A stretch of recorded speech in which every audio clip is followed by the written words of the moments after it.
Hey, what's going on? Welcome to another episode of Dynasty Kings. I'm Jake Esses. You can find me at Dynasty_Jake. And with me is my co-host Mike Valerie at FF_Dirty Mike. Mike, how are we doing today?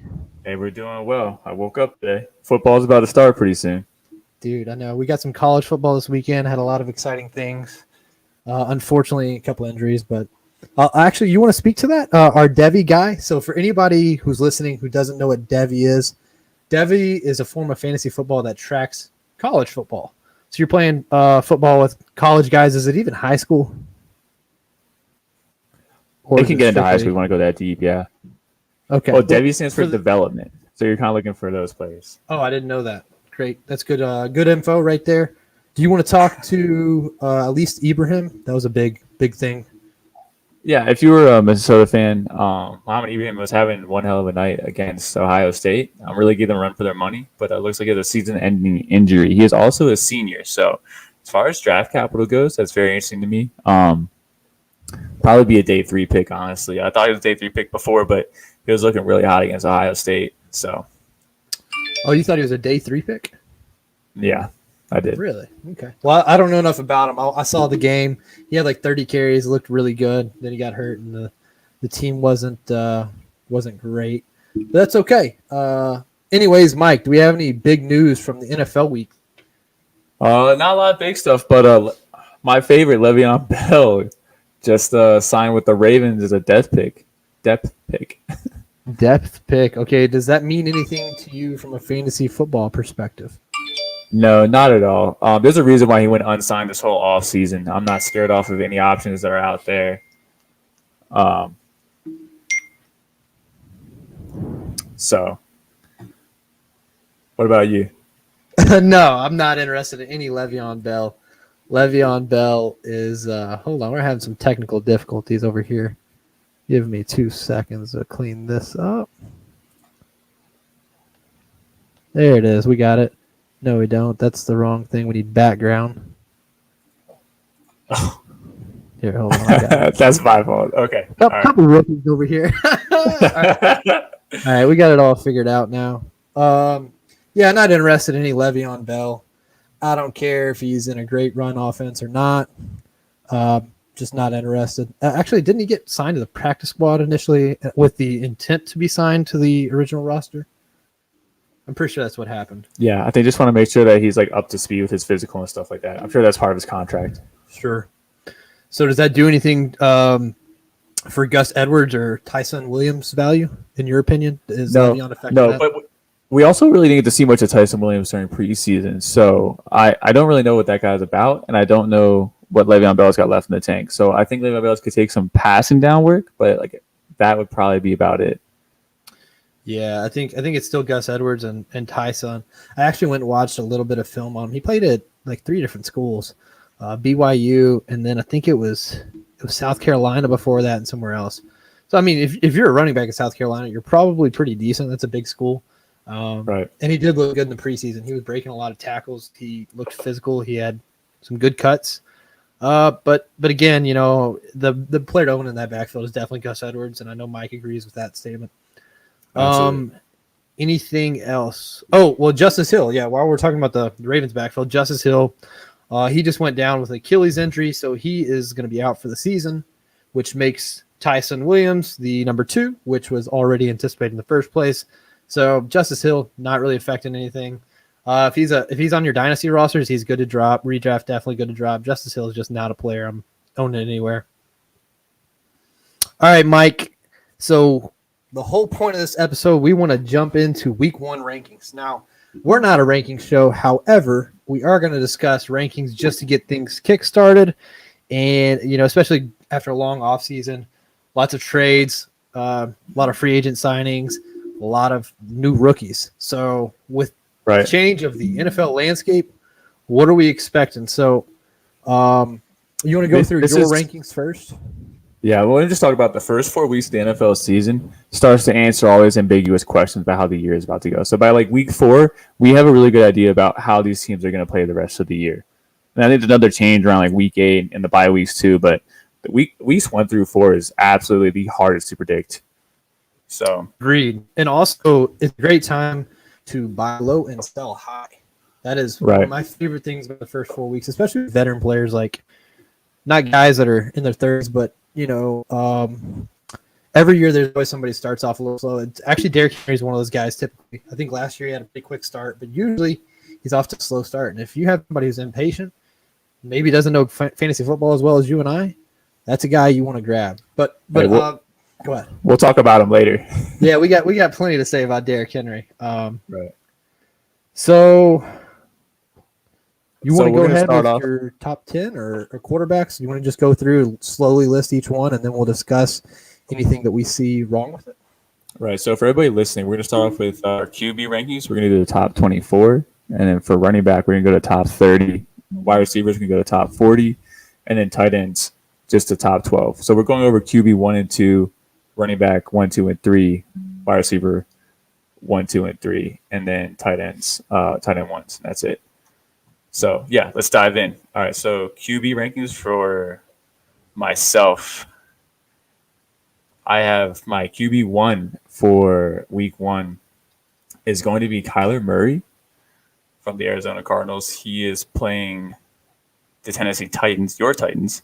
Lamar Jackson is number 2, playing Las Vegas. Patrick Mahomes is number 3, playing Cleveland.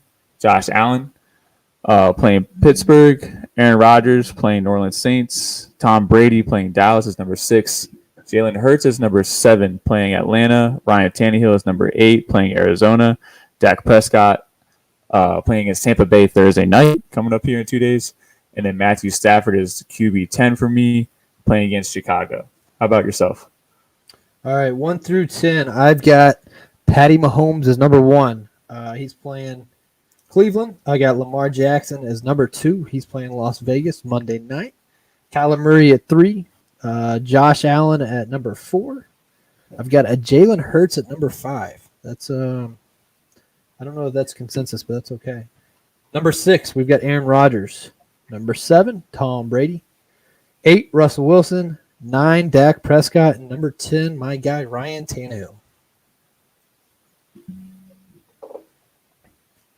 Here, All right, if you just want to go through the rest of yours, and then I'll go through the rest of mine, and then we'll just poke holes in each other's rankings. Okay, we can do that. Yeah. So quarterback 11 for me is going to be Russell Wilson. Quarterback 12, Russell Wilson against Indianapolis. Quarterback 12 for me is Kirk Cousins versus Cincinnati. Quarterback 13 is going to be Justin Herbert against Washington. Quarterback 14 is Mac Jones versus Miami. Quarterback 15 is Trevor Lawrence against Houston. Quarterback 16 is Matt Ryan versus Philadelphia. Quarterback 17 is Ryan Fitzpatrick against the Chargers. Quarterback 18 is Joe Burrow against Minnesota. Quarterback 19 is Tua versus the Patriots. Quarterback 20 is Ben Roethlisberger versus Buffalo. Quarterback 21 is Teddy Bridgewater against the Giants. Quarterback 22 is Jimmy G against Detroit. Quarterback 23 is going to be Zach Wilson against Carolina. And 24 is Sam Darnold against the Jets. Sam Darnold against the Jets. All right, I will make this quick. So if you guys are in, by the way, if you guys want to find these, Mike, do you have yours posted live anywhere? I don't. I'm going to change that though, like today. Okay, awesome. So if you guys want to find these rankings, I don't want to make this show too boring. So you can go to yards per fantasy. They're listed there. Mine and Alex's. I can't remember. What's Alex's last name? Help me out here. Alex Johnson. Alex Johnson. That's right. So he's the owner of Yards Per. Good guy. You can see his rankings and mine. And Ball Blast Football will have them posted, I believe, tomorrow. So you can find my rankings at either location. So I'm going to make this quick so we don't kill you guys or bore you guys to death. All right. So for me, I finished with Joe Burrow at 13. We've got Matt Ryan at 4. Sorry, that's not right. I missed a guy somewhere. 15 is Matt Ryan. 16, we got Kirk Cousins. 17, Sam Darnold. 18, Baker Mayfield. 19, Ben Roethlisberger. 20, Jameis Winston. 21, another one of my guys, Mac Jones. He's a rookie out of Alabama. Number 22, Ryan Fitzpatrick. 23, Carson Wentz. And 24, Tua Tagovailoa. Help me out there. How do you say his last name? I just said Tua to start off to avoid Tua. that. two of the quarterback of the Miami Dolphins, Tagalovia. I don't know how to say his last name. I don't know. I just saw some ESPN guys get some hate mail over saying it wrong. Yeah, it's. I'm gonna butcher it either way. To a T. Okay. I'll go ahead and finish up. I got 25, Zach Wilson, 26, Derek Carr, 27, Jimmy G, 28, Tyrod Taylor. All right, Okay. Mike, rip me apart. What do you dislike? I don't like that you have Jalen Hurts so high here out of this top 12, but he is your quarterback 5, and he is my quarterback 7. Wow, I thought it was a lot lower than that. No, so we've actually had a lot of discussions with Jalen Hurts. When it comes to fantasy football, I love Jalen Hurts. When it comes to dynasty fantasy football, I like him, but I'm less confident. But I know he's got the job this year, and while he's got the job, he is a scrambling quarterback who has a monster arm. So he's going to throw some long touchdowns, and he's also going to scramble a ton. So for the sake of 2021 redraft, I love Jalen Hurts. I think I don't want to call him a league winner, but he's a dude that is definitely going to outperform his ADP, which is average draft position for some of our rookie listeners. And yeah, I don't know if he has a job in 22, but in 21, I think he does great. And that might not make sense to a lot of you guys, so let me clarify. You can be an elite fantasy asset, but if you can't, as a quarterback, if you can't throw the ball, you're not going to be a quarterback very long. But if you're a scrambling quarterback who can't throw the ball, you can be very effective for fantasy football. That's something I actually debate quite often with a lot of different analysts. And we'll touch on that later with Mac Jones because I'm higher than most on Mac Jones, specifically for Dynasty. But yeah, I think Jalen Hurts' rushing upside makes him an elite asset. I also think he's a very good leader, and I think the team is going to rally behind that. And I think through the 3 games he started last year, don't quote me on this, I believe he was the number 3 scoring quarterback. Now, granted, teams aren't familiar with his style of play. They haven't been able to game plan for him because there's not a huge sample size of his tape. But with that said, I still think that he's also still learning the game, and he's going to develop and become a better passer as is. So I like him. I hope he develops into a great dynasty asset. But as far as redraft, I've got him at number 5 for week 1 and probably most of the season. Yeah, so for the whole year, I have him as quarterback 14, I believe. But Okay. for this week, I have him at 7 because it's Atlanta. Like you said, he's a scrambling quarterback. I think he's going to have a year that's more closely related to like Cam Newton last year, where he goes off for some weeks and then he disappears for others. It's just that I don't think Atlanta has a defense to stop him if he wants to scramble. He'll scramble all day. As for his arm, I don't think it got better from last year, but we'll see if I'm wrong here in the first couple. Do you of weeks. mean just accuracy, or you're not thrilled with his arm strength? Arm strength and his receiver core too. I should probably put that out there too. I'm also not confident in what I thought he had in great pass arm techniques. strength. No, I meant accuracy. Accuracy in Okay. his receiver core is what Fair. worries me. I won't argue that. Right. Yeah, his receivers don't help him a ton. I'm not a huge I want- Devontae Smith fan. I don't think you are either. No, I'm not. We got to see one preseason game against the Patriots, and he got like limited touches, but I didn't see him get open either. I saw him drop a pass one, and then I saw him like catch a ball for 5 yards, where like they gave him the cushion to catch it because they knew that he wouldn't get the first down. Right. So I wasn't really impressed. He's the Heisman though, but so we'll see. I also want to discuss here with you Patrick Mahomes. You have his number 1 in week 1. I have number 3. Not that far off, but Not at all. I could see Patrick Mahomes having a tough week 1. He plays against Myles Garrett. He's going to be rushing. He got absolutely destroyed by Tampa Bay's defense in the Super Bowl. And I'm not really sure his O-line got that much better. And hopefully Cleveland here upgraded their secondary. But I think Patrick Mahomes might have a night of being under pressure pretty high. Sure. So Patty Mahomes, a lot of that's banking on that improved offensive line. Off the top of my head, I don't remember which pieces they brought in, but I know it's supposed to be an improved O-line drastically. Couple that with the fact that it's Patty Mahomes, it's going to be hard to fade me from that position. Now, if he's playing a top defense, I'll move him down a few spots. But Patty Mahomes against a Cleveland defense that's not terrifying. They're not bad by any means. Like, that's a good defense, but it's not a defense that I'm going to drop a ranking drastically for. So I believe they're starting 2 rookies, I believe, on the right side. Oh yeah. It's young, so we'll see how it does. But it's going to be hard to be any worse than it was last year. Okay. Any All other? right, let's go to the QB2s. You got any discrepancies here for me? Oh, hold on. I got discrepancies on your QB ones. Why don't you Okay. just go? All right, Let's go through the quarterbacks for me, and then I'll go through them for you. Okay. All right. Well, I was only looking at your top 12 there. I think you have Kirk Cousins a little too low too here, quarterback 16. I mean, he plays. He plays Cincinnati, sorry, defense, and he has a healthy Adam Thielen. He has a healthy Justin Jefferson. I don't really see Kirk Cousins not having a good day. I don't dislike Kirk Cousins. I think 16 is not a terrible ranking. Matt Ryan, he's going to throw the ball out. Joe Burrow's got Jamar Chase. He's got Tyler Boyd, and he's got our boy T. Higgins. Matthew Stafford's in a brand new offense. So, I mean, I think maybe I could see Justin Herbert against a Washington defense. Washington defense. Maybe I could drop him a little lower, but I don't. Yeah, I think Kirk Cousins at 16 is fine. I know Joe that Burrow you way too high. Oh, Yeah, no, what's going on here, man? Are you okay? A fever? You got Joe Burrow way too high here at 13. Look at that receiving core. Oh yeah, Jamar drops. Oh, come on. Jamar drops isn't going to catch anything. You're not actually fading them, and if you are, then let me get them. Actually, we'll see in the wide receiver section. I did see. In fact, I might have made note of that one. I know you're not fading I think it's going to be a slow start for Cincinnati here. They had a slow start in camp. Minnesota has a healthy Dontrell Hunter, I believe that's the name, their edge rusher, and they have a Patrick Peterson now on defense. It should be an upgraded Vikings defense. And I think we're going to have slow starts. Surratt too.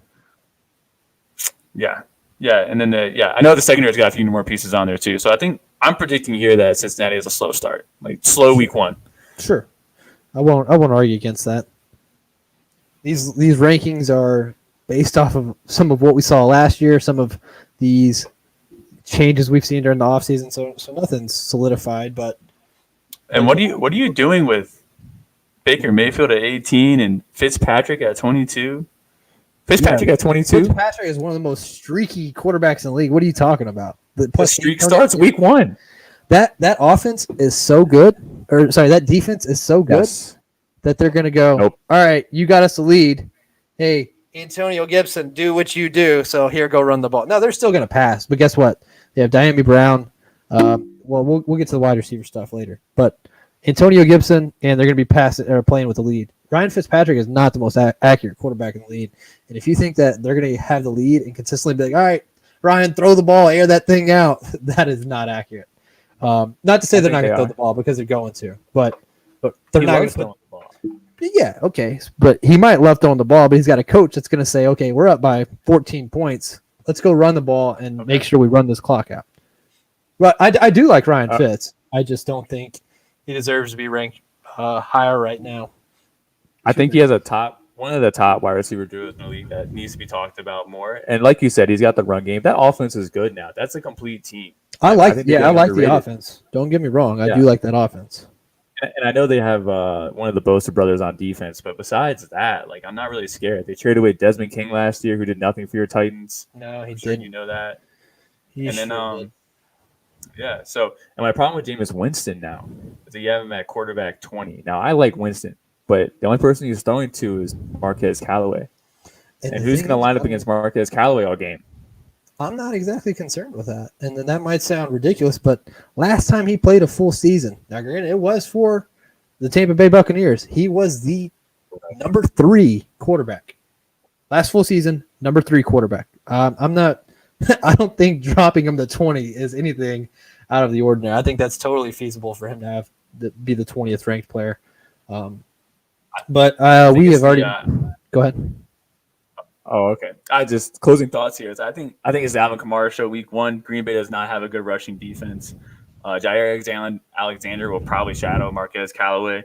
And so I don't really see Winston getting a lot done because the receiving core is so poor that I think that he's probably one of my bottom quarterbacks week one. That's fair. I don't hate it. Right, it's just not what I think. I'm all good on quarterbacks. All right. Now here's where I'm ready to yeah. Okay, number one. Okay, so first off, let me be clear. I love Mac Jones. I'm a Mac Jones truther. I hate the term truther because there's going to be a time when I say, yes, he's good, or no, he's not good, and I'm going to move on. But I'm not at that point, and I think that Mac Jones is going to be an elite quarterback in the NFL. But I do not know how you have Mac Jones at 14 higher than both Trevor Lawrence and Joe Burrow. And that's the part that I'm just like, man. And I love him, but for week one, first game ever, that just makes me a little bit nervous. Elaborate on your thoughts there. So not Cincy. So, We've already heard your Cincy spill, so you don't need to do that again. Gotcha. But, Yeah. but definitely Lawrence. First off, Mac Jones plays at home. His first home game. That's a big advantage. Against Tua, who's having a bad year. Their receiving core is really beat up, and the Patriot defense is looking really good. So I think they're going to give Mac Jones the opportunity to throw. And I don't think anybody – the Dolphins have a great secondary. They don't have a great front seven. So I think Mac Jones can have all day to throw. And sure, I think Xavier Howard's going to lock down Nelson Aguilar, so he's not in my top 40. But I think it's going to be Jacoby Myers all day over the middle. And the tight ends too, Jonnu Smith and Hunter Henry. So I think they're going to let Mac Jones showcase his weapons week one. All right. I can buy that. Oh, and for Trevor Lawrence, I think Houston's so poor they just let James Robinson run all over Houston. Okay, so those explain some of the other questions I had later. Yeah, we'll get there. It's interesting. Okay. Actually, let's move on to – oh, no, I had one more. I thought Fitz above Roethlisberger was very interesting. So I like Fitz again. I don't dislike Fitz. I think he's a little bit streaky, but also Roethlisberger is more streaky, and I think he's going to have more bigger games. And he's got Chase Claypool, Juju Smith-Schuster, and Deontay Johnson. And all three of those guys finished as, top 30 receivers last year? Top 35? I believe so. I believe that's right. So it's like, how do you have a guy – I don't know. I haven't seen all your wide receiver rankings, but it's hard to justify having that many guys score that high and then your quarterback being that low. Right. So I think Tre'Davious White here is going to want the shadow coverage Chase Claypool most of the game. And I don't think Chase Claypool's going to have a good game week one. But they were extremely soft last year over the middle. So I think it's going to be a big Deontay day. But I think they're going to showcase Najee Harris here because I don't think they have a good front seven either. They got Tremaine Edmonds as their linebacker. But I think this could be a big Najee day. And that's what I'm looking at. So I think it's going to be more of a rush first thing. But I'm not really sleeping on their secondary either. And I do have questions about their O-line. I have questions about Big Ben's little arm and if it's actually a noodle or if he can actually throw again. So I think they're going to try to ease off him throwing and give a little more to Najee Harris because Big Ben's hitting that expiration date. Do you expect a better year from Ben Roethlisberger? Do you think he was hurt? Do you think he's just bad now? I have no idea. I have no idea. I really don't.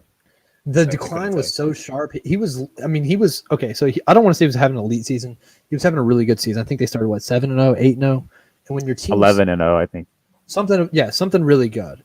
And when your teams won that many games in a row, and your quarterback was playing well, you have to think he has a big part of that. But then all of a sudden it was this massive drop off, and he looked bad. And I think he was playing through an injury. I really do. I hope he's healthy. But again, that's speculation, so that's kind of what I was asking. But I think we have – go ahead.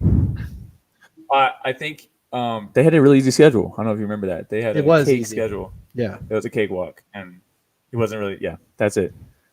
Absolute cakewalk. All right.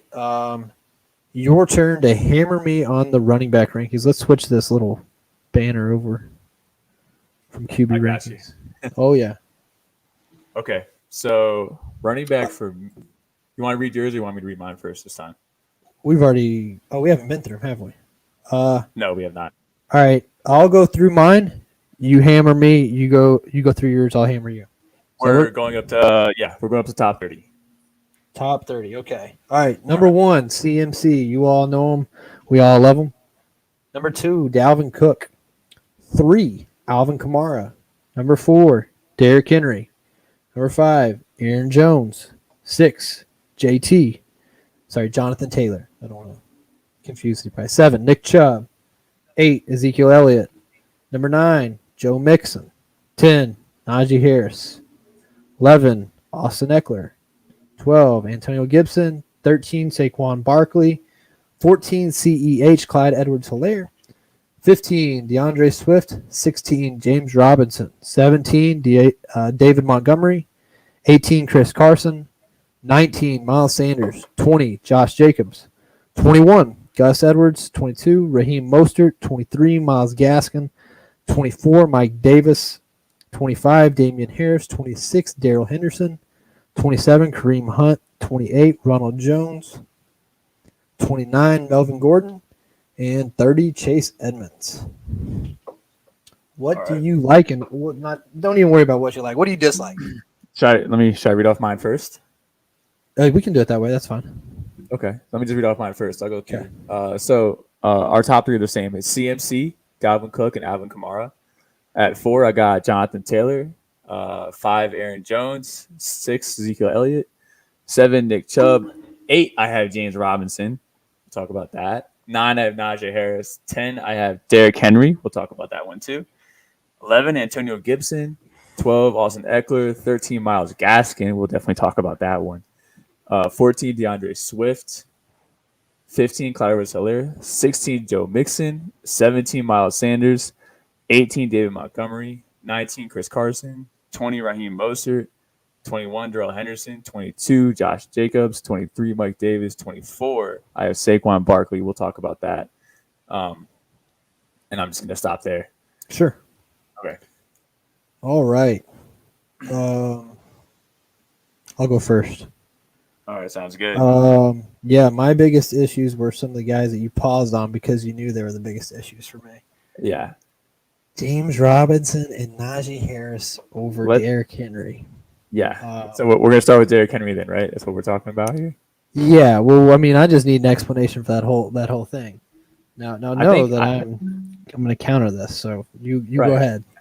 I think that's okay too. I have him down a little lower because I do have a personal bias against running backs that can't catch one. Number 2, sure. I think Arizona upgraded their defensive line. They brought in J.J. Watt. Their linebacker core was really young the last 2 years. They really bolstered, so I'm expecting a big step up from those guys. And then I think, just historically a slow start. I think a little bit of a bolster front 7 for Arizona. Okay. And I think Arizona's going to keep this game interesting, and it's just going to be a throwing fest. So I think they're going to. I think it is going to be an interesting game. I think it could be high scoring because I think they're both known not to be strong defenses. So I believe we can see a lot of high scoring here for receiving.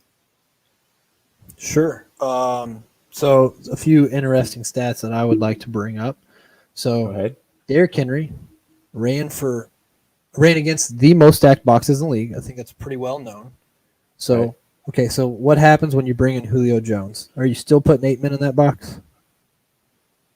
So now you've got AJB, you've got Julio Jones, and Derrick Henry. Are you still putting 8 men in that box and saying, all right, Julio, AJB, you guys are doing single coverage over there?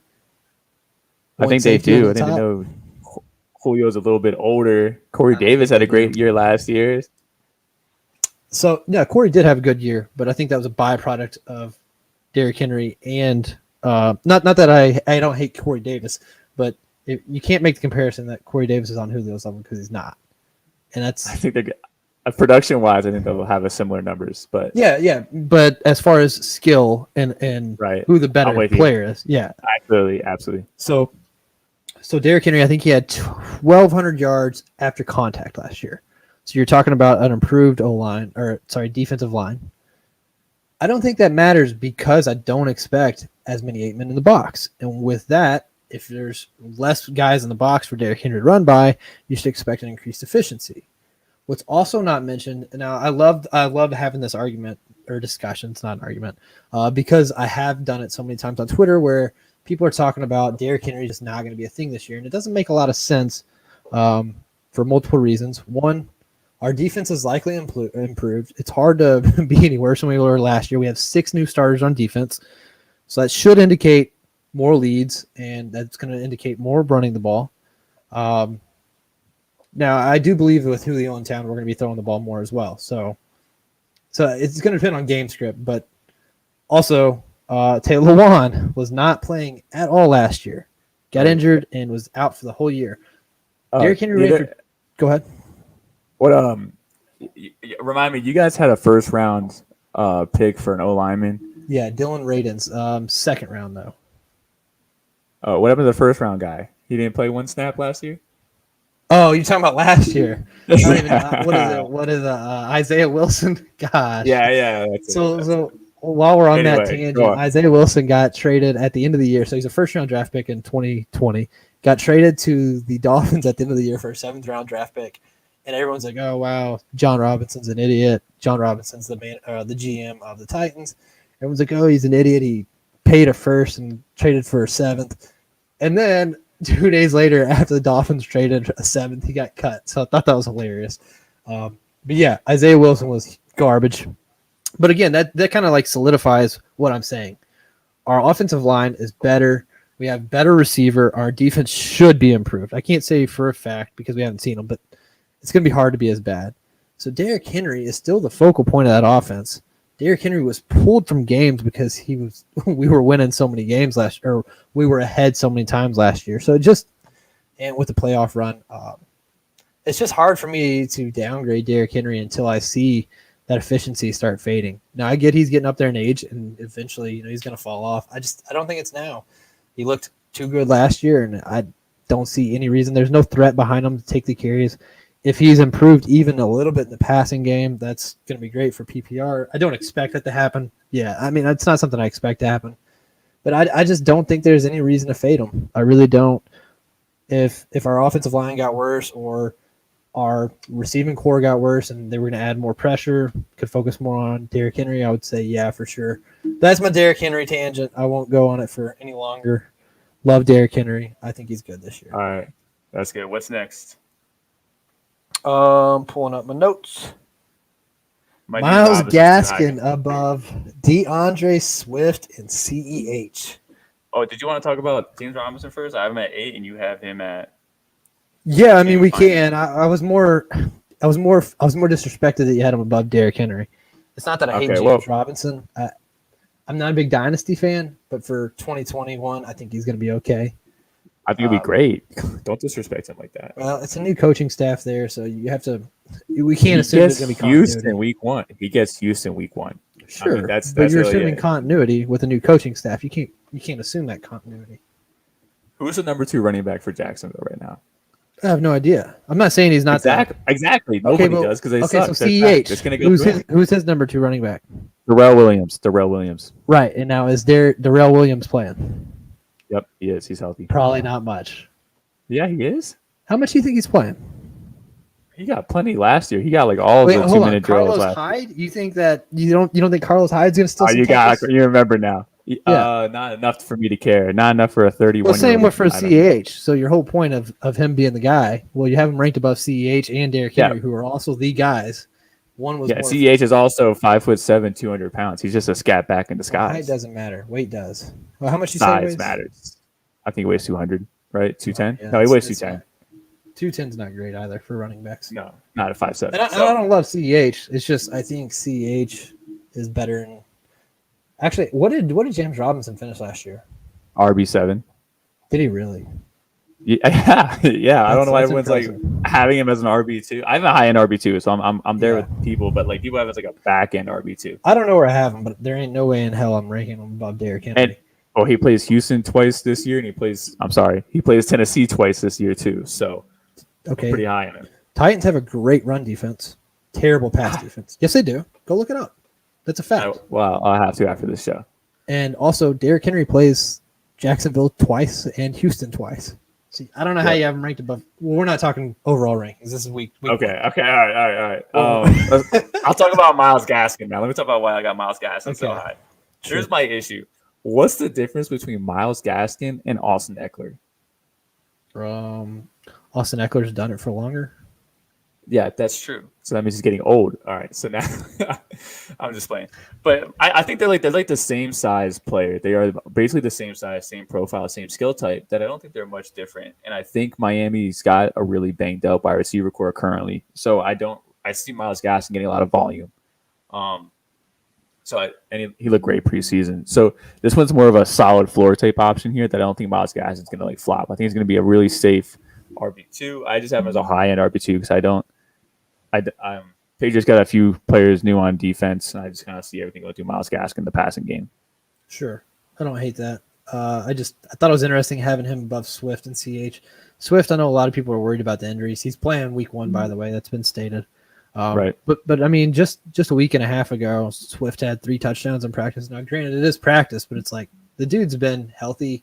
The biggest concern is the conditioning. And Right. I think he's going to be fine. So I've been high on him for a while, though. Go Yeah, ahead. my concern is just the San Francisco defense. They're That's healthy, and I think they're really strong. This will probably be the only time I've Gaskin above Swift in any week. Okay, fair. But that is really the only reason why I have Swift. It's like 14. Sure. And then my other thing, and it's got to be because you're worried about injury and snap share, is Saquon Barkley at 24. So I Yes. assume you don't think he's going to play a full game. No, I don't. I think it's gonna be very limited touches. Denver, where am I getting at? The Giants, I think, are just awful. I think they're terrible. Galladay just started practicing recently. I haven't heard anything about Kadarius Toney in a while, so I assume he's what we thought he was, and just not a quality player. I think Sterling Shepard's healthy. Evan Ingram's banged up already, and Saquon Barkley just started practicing again too. So I don't know where this ball is going to go. Besides, like, they're going to pass it, and not to mention that Daniel Jones has 51 turnovers over 27 games. He's almost averaging 2 turnovers a game.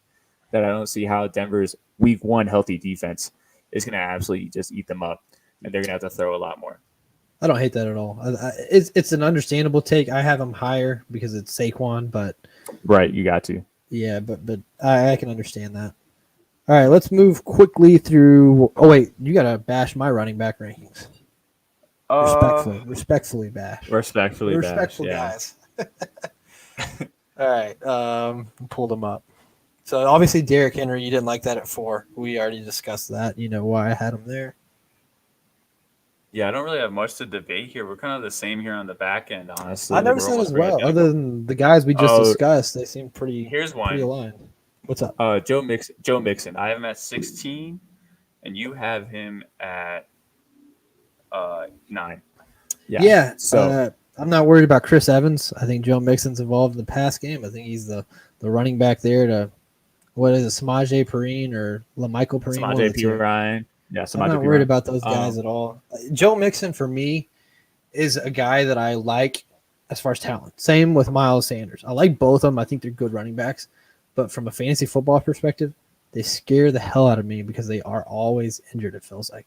I know injury prone's not a thing, but when you have certain injuries, there are re-injury rates that become higher because you've already injured that. So I'm not a big fan of those guys. But Joe Mixon, when he's out there, I do like him a lot. And so that's just why I have him so high. He was good last year when he's staying on the field. I think he's gonna have another slow start. So I get that he's a safe floor type of guy. Sure. But he had a slow start last year, right? So each year his yards per carry went down, by the way. So last year his fantasy finishes the first 3 weeks were 6.1, 12.6, and 8.5. And then he had that big explosive game against Jacksonville for 42 fantasy points. And then he went out for 14 and then 15 and then 14. So he had one really high inflated game, but besides that, he didn't get over 69 yards one time. So I'm not really I don't believe in Joe Burrow. He's become a less efficient each year. The O-line hasn't got. There's no reason for me to think that this guy got better over the years. Each year? You mean each game? Each year. No, each year. Oh, from college. No, well, Joe Burrow's only played in the league 1 year. What are you talking about? Joe Mixon. You said Joe Burrow, bro. Joe Mixon. I was Joe like, Mixon. wait, what? All right, Gotcha. Okay, fair. I'm sorry. Too many Joes. Yeah. That's okay. Okay. But before we move on, there is something worth mentioning here. A lot of people don't understand the DeAndre Swift, CEH, and Antonio Gibson comparison. So there's a stat that I wanted to bring up that I love to bring up because it's worth mentioning, especially for fantasy football. Okay, so I measured fantasy points per touch. Okay, so how many points is a guy scoring each time he touches the ball, whether it's a catch or whether it's a run, right? So basically, this is a measure of efficiency. DeAndre Swift, scored 1.2 fantasy points per touch in 2020. And that's on 156 touches, so that's not a fluke. That's a good sample size. You want good sample sizes to get meaningful results. Then you have Antonio Gibson, who scored 1.04 points per touch, 194 touches in 2020. Both of these guys are headed into year 2, and you should expect those numbers to increase, those touches. Efficiency should, I would expect to stay relatively the same. And then we have CEH, who had 0.81 points per touch, 236 touches. So all those guys had meaningful amount of touches headed into year 2. You should expect improvement from each one. But Swift and Gibson were just much more efficient and on less opportunities too. So they've proven that on the opportunities they've been given, they can be successful. So now we have Swift in an offense that is revolving around Swift and Hockenson. And to me, that just bodes well for Massive Steven. Same with Gibson. He's another guy who's expected to get more involved in the pass game. J.D. McKissic's not going to disappear, but he's definitely going to take some of the J.D. McKissic's passes from last year.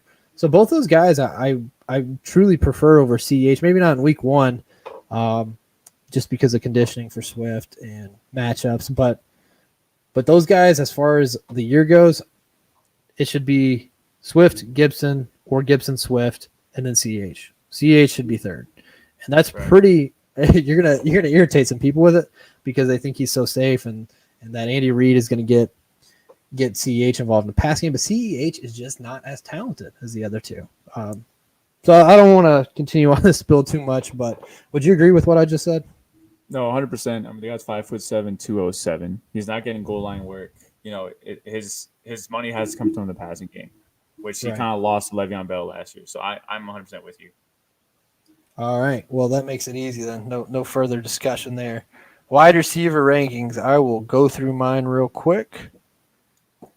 All right, we've got number 1, Devontae Adams, 2, Tyreek Hill, 3, DeAndre Hopkins, 4, Calvin Ridley, 5, Stephon Diggs, 6, DK Metcalf, 7, Justin Jefferson, 8, A.J. Brown, 9, Keenan Allen, 10, Terry McLaurin, 11, Mike Evans, 12, Robert Woods, 13, Julio Jones, 14, Allen Robinson, 15, CeeDee Lamb, 16, Chris Godwin, 17, DJ Moore, 18, Cooper Kupp, 19, Tyler Lockett, 20, Deontay Johnson, 21, Adam Thielen, 22, Amari Cooper, 23, T. Higgins, 24, Brandon Ayuk, 25, OBJ. I don't like that at all. I don't know why he's there.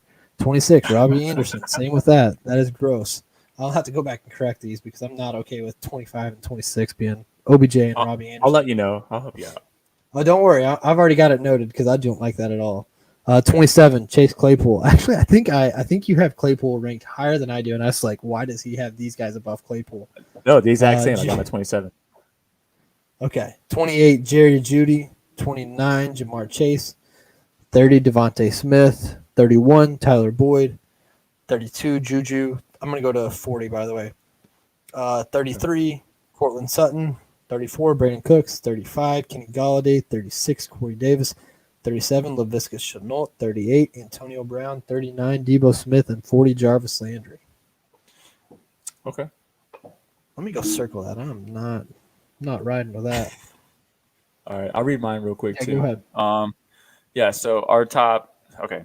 Calvin Ridley's number 1, DeAndre Hopkins number 2, Justin Jefferson's number 3, DK Metcalf number 4, Stephon Diggs number 5, A.J. Brown's number 6, Devontae Adams is number 7, Tyreek Hill is number 8, 29, Terry McLaurin, number 10, CeeDee Lamb, number 11, Chris Godwin, number 12, Amari Cooper, number 13, Julio Jones, number 14, Keenan Allen, we got to talk about that, number 15, Robert Woods, number 16 is Mike Evans, we got to talk about that too, number 17 is Deontay Johnson, number 18 is T. Higgins, 19 is Adam Thielen, 20, Cooper Kupp, 21 is Jerry Jeudy, 22 is Allen Robinson, 23 is Brandon Ayuk, 24 is Tyler Lockett, 25 is DJ Moore, 26 is Jamar Chase, 27 is Chase Claypool, 28 is Debo Samuel, 29 is Robbie Anderson, 30 is Corey Davis, 31 Laviska Shenault, 32 is Jacoby Myers.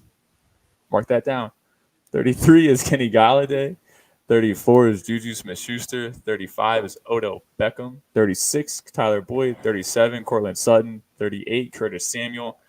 39 DJ Chark, and 40 is Brandon Cooks. All right. Let's talk about Keenan Allen, I guess, first to start off. You had him at, I believe, 8. Is that right? Yeah, big Keenan Allen fan. So where did that go? So I got him at 14. Not drastically different. You're just not as high. No, but I believe that the Washington defense is going to be in Justin Herbert's face the whole game. Chase Young's going to definitely get some sacks in. Yeah. Austin Eckler is healthy this year, so he'll be getting some touches. And then they have a corner from – they got rid of Ronald Darby, and I believe they picked up the stud from Cincinnati, the corner for the Washington football team. I don't know who that is. So he's good. So I believe he's going to be on Keenan Allen while the front seven absolutely eat up the Chargers front line. Sure. Okay, I won't sit there and argue that. Washington's a great defense. So if that's your logic, I get that. Okay. I also noticed you got Mike Evans, number 10. I got him at 16. Yeah. No, number 11. But Mike Evans has, what is it, 6 straight 1,000-yard seasons? 6 of 7? Yes. Something absurd.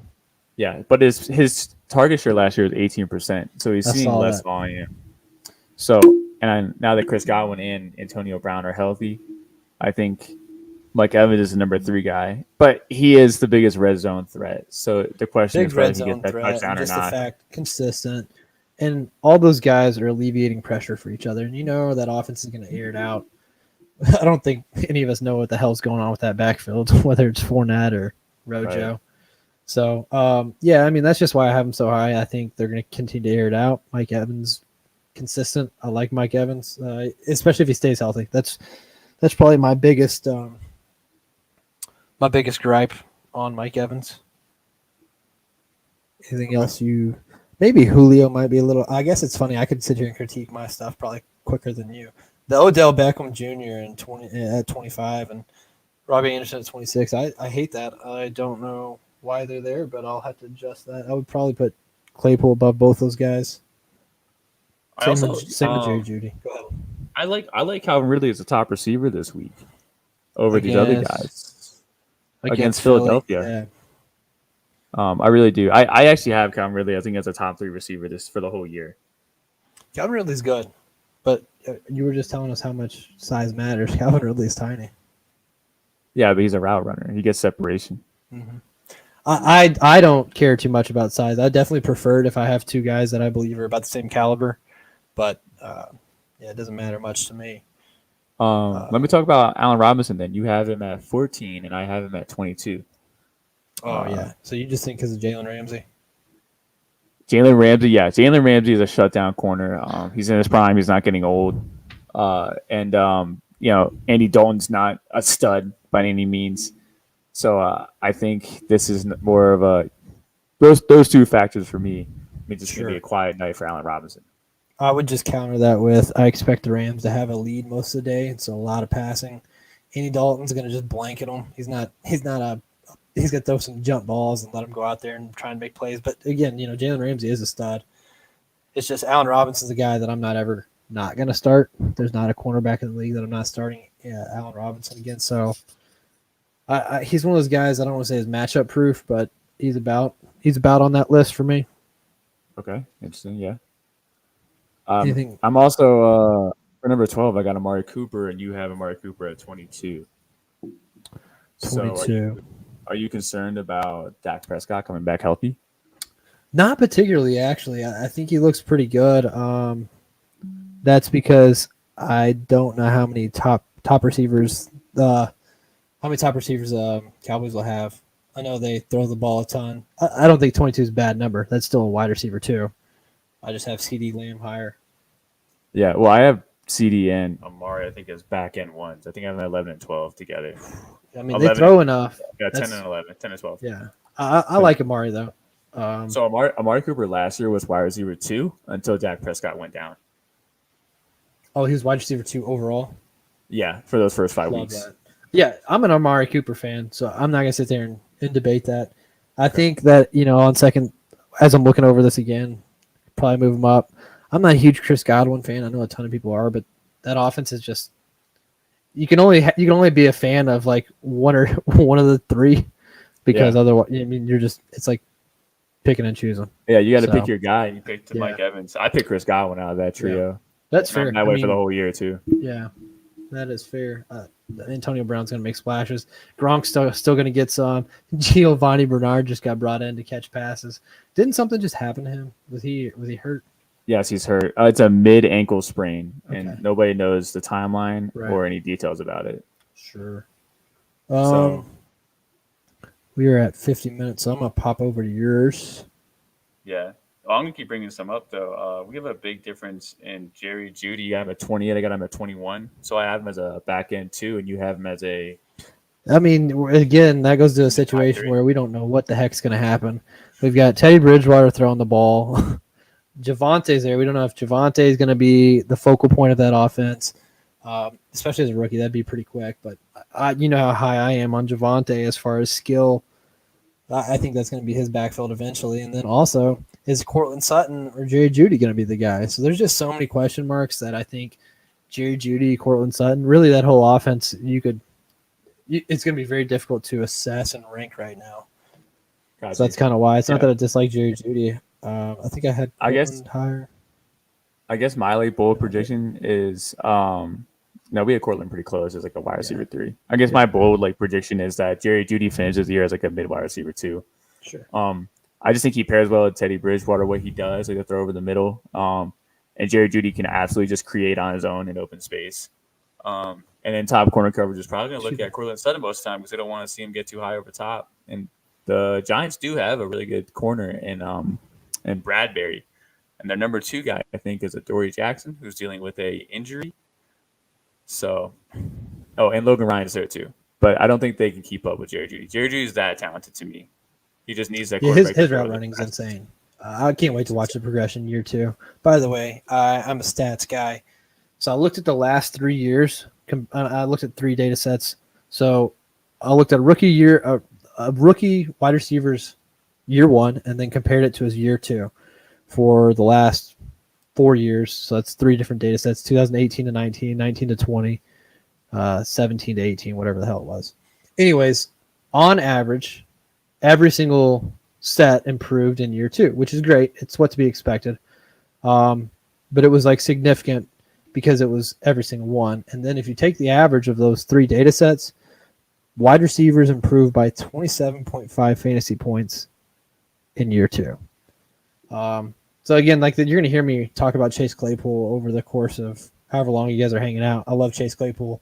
He's being drafted later than where he finished in 2020. And that's so odd to me because, again, that stat, I've got a guy who's likely to improve being drafted later than where he finished.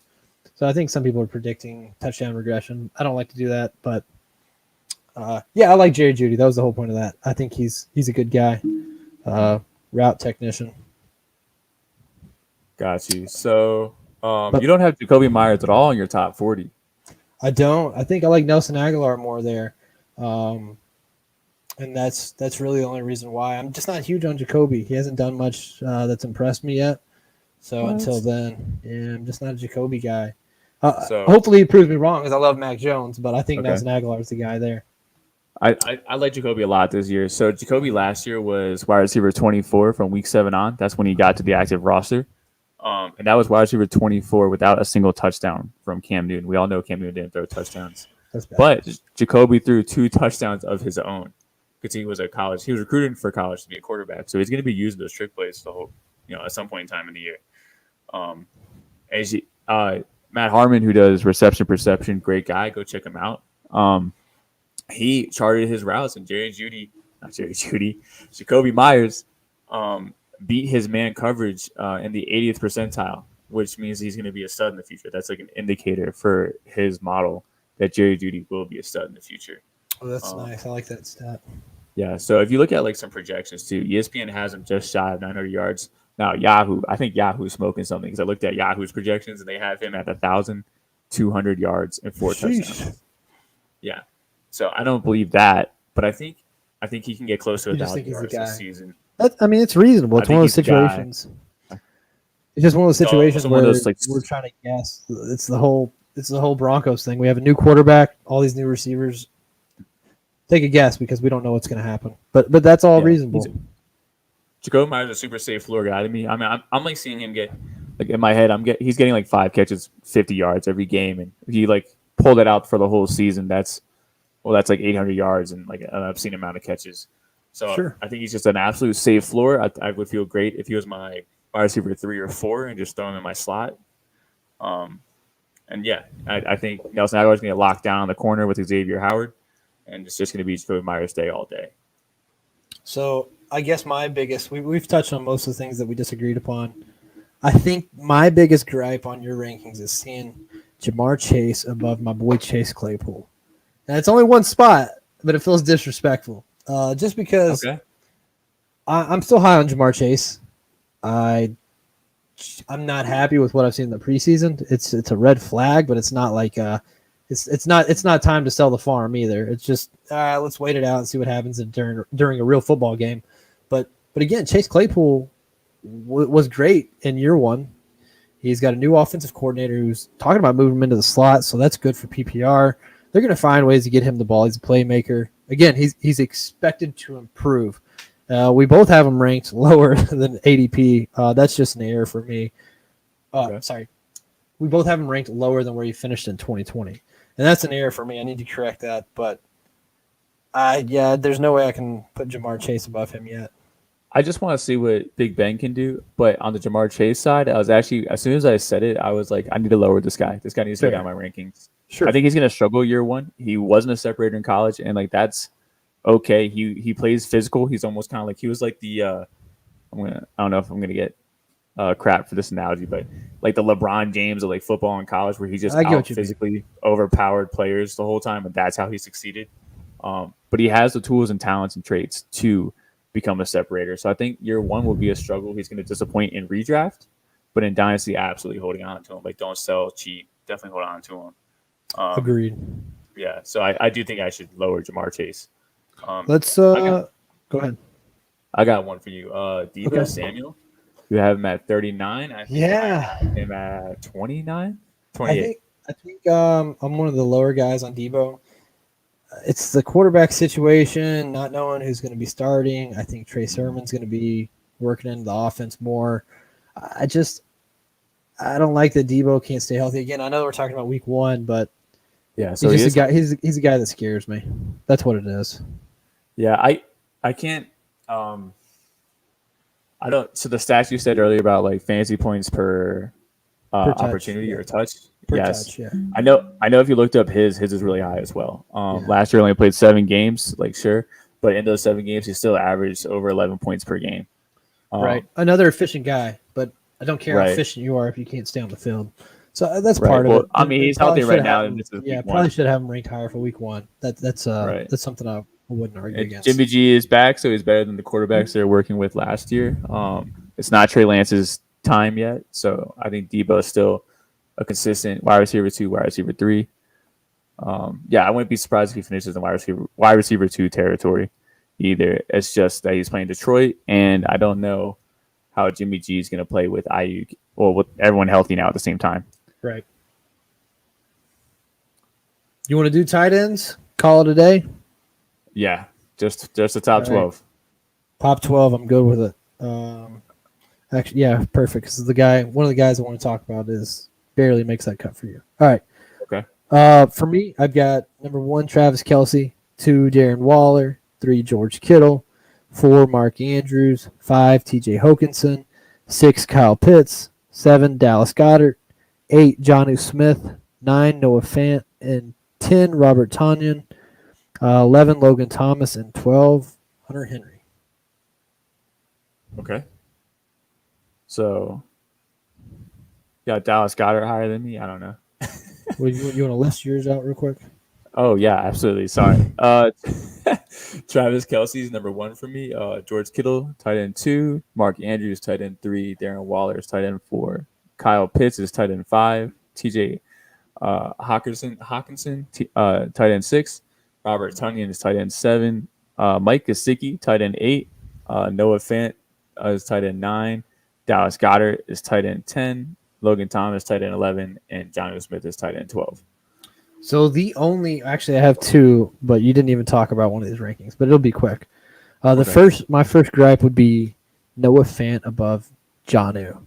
So there's so many mouths to feed in the Broncos, and it's just hard for me to put a lot of confidence in Noah Fant just because we're looking at Cortland Sutton, Jerry Jeudy, Melvin Gordon, Javonte Williams, Noah Fant, they had Tim Patrick and wherever else they kept. Their receiving core is just so good that it's just hard for me to see Noah Fant getting a huge target share. And the reason I brought up Jonnu is because I really think the Patriots are trying to go back to that 2010, 2011 type offense where they're running two tight ends. And the proof is kind of in the pudding when you pay two tight ends as much as they did. They're running the offense with another immobile quarterback who relies on intelligence and accuracy. It just really feels like they're trying to recreate that 2010-11 team. I don't know that they're going to be effective, but I can tell you for a fact Belichick loves Jonnu Smith, and he was quoted saying that he believed he was the best tight end with yards after catch.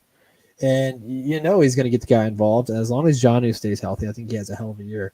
And he's while there are some decent offensive pieces in New England, it's just not a lot of guys that you're just like, okay, well, this guy's going to demand a huge share. It's a bunch of guys who kind of feel like they have an even split of the pie. And so with that, I think Johnny's going to get a lot of opportunities. And so I'm really high on him outside the top six. Johnny is probably my favorite, grab. I think he's going to have a good year. I think he's going to run the ball some this year. I don't know if people are expecting that. I think he's just going to get a lot of I saw that in practice. Yeah. We did it for the Titans, and so I expected him to be worked in more. So you have Jonnu, or you have Noah Fant also at 9. We have him ranked the same. I just have Jonnu higher. That's all. Yeah, I'm with you though. There's not enough mouths to feed in Denver, and I think it's Cortland Sutton's number 1. I think Jerry Jeudy's number 1, and Cortland Sutton's number 2. And I don't want my tight ends being the number 3 guy. So I can move him down. I can agree with you on that one. Jonnu Smith deserves to be higher, especially with me saying that Nelson Aguilar is going to have a quiet day. I do have one for you, though. You got Mike Gesicki down here at 14, which you didn't read off, but I have him at 8. I like Mike Gesicki. He's really talented. He makes some nice grabs. Yeah, go ahead. Well, I didn't mean to cut you off. I get excited. I like Gesicki, and I thought he looked good playing with Tua. However, let's not forget that they just paid Will Fuller to come there. Now, okay, granted, we're talking about week 1, so I probably should be more mindful. Right. Jalen Waddle's healthy, though. I think Jalen Waddle's going to be doing plenty there. Though, I'm pretty sure he is.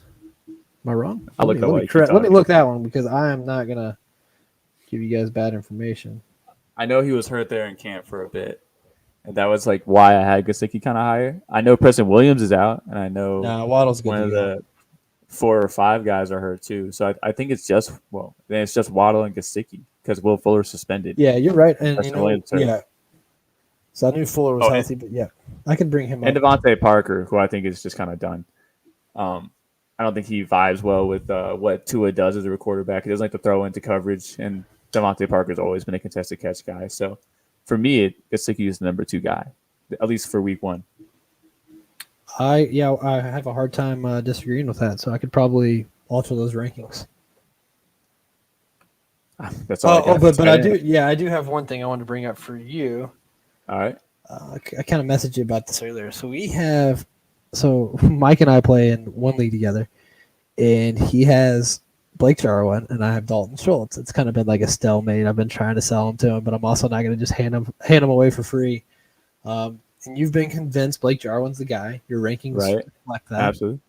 And you almost convinced me that was the case until I'm starting to see Dalton Schultz listed higher. So do you think that's just smoke, or do you think that's real? Yeah, I think it's smoke. I mean, I'm following the paycheck here. Blake Jarwin's the one getting paid. I think realistically what happens is that they split. I just hope that Blake Jarwin's the guy. We'll find out week 1. We'll find out here in 2 days who's the guy. Schultz looked good last year, man, so you can't discount that. Yeah, I think he looked good, but I think Blake Jarwin was still better at football. We'll find out. We will. I, We I guess absolutely will. I haven't seen enough Blake Jarwin, but Yeah, he was slow to Dalton Schultz has camp impressed too. me. So now I'm like wavering. He was just started practicing like recently too, and I think I have him down as like my tight end 17 week 1. But Well, in that league, I think I have 8 tight ends. I'm just trying to find the next one. It's just you know what's funny though? I think my favorite part of this league is I'm clearly building for the future. I Right. am projected to win week 1 over Miles. I That's funny. laughed so hard when I saw that. But yeah, I'm man. hoping- Go ahead. I'm hoping Mark gets to set his lineup. He's got Amari Cooper on his bench, and he's got 2 days till Amari plays. So I'm like, Oh, that'd be funny. because I sold James Robinson, so now my week 1 lineup's actually pretty weak, and I'm kind of upset about it. Yeah, well, it's just So- week 1. We got 16, 17. I just want to 17 make the games. playoffs. I'm not gonna win, but I just want to get up there. I'd be happy with that. I don't think I'm doing it, but I need a lot of players to pop off. I think it's possible. I don't think anybody's too interested in hearing about our fantasy league, though. Nope. they're not. Is there any other closing points you'd like to bring up? Any other talking points outside of rankings?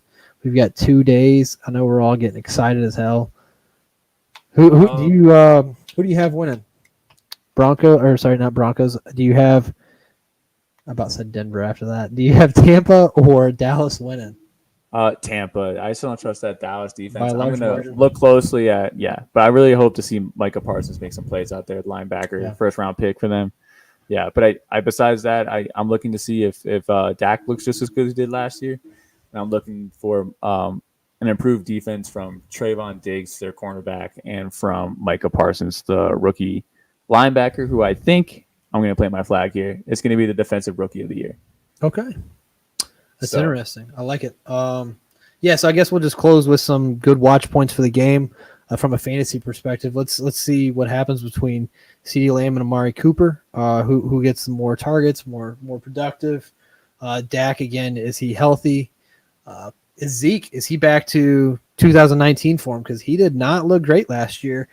Tony Pollard looked better, and I don't think that's a hot take. I think Tony really looked better. I think there could be a lot of things playing into that, though. I think maybe lack of motivation after they knew. You're not going to win a championship with Andy Dalton running the show, and so maybe that contributed. Maybe he wasn't motivated. Maybe he didn't want to run behind a broken line. There could have been a lot of things, but that's something to watch. And then see if the Cowboys' defense is improved, because if not, you could expect Dak to throw the ball 45, 50 times a game again. Tampa, the only thing I think worth watching there is going to be your running backs. Who's it going to be? Is it going to be Rojo, Leonard Fournette? I think Gio's out week 1, so we're looking at the same thing we've been looking at there. We'll see if we get playoff Lenny or if we get Rojo. Who knows? Yeah. Speaking of broken O lines, their all-star guard Zach Martin already has COVID, so he's out for the week. Wow. Yeah, dude, they got to stay healthy. COVID's going to be interesting this year. But you got anything else? No, that's it for me. All right, that is going to do it for our episode 2. I think you have this labeled as episode 3, but it's episode 2. It is episode 3. We did the The intro first one was a little episode. hot take. It wasn't no Yeah, but we episode. labeled it as episode. It's officially You labeled did. episode I didn't 1. label it that way. I Yeah, labeled but it's the labeled last on one as episode Spotify. 1. I changed it. I saw that. Oh my god. All right, doesn't matter. We will be back next Tuesday at 9:00. We're going to talk about week 1. We'll probably discuss any buys, sells, anything fantasy football related. We're going to be talking about it, and we look forward to seeing you guys at 9 p.m. on Tuesday Eastern Standard Time. We will see you guys next time. See ya.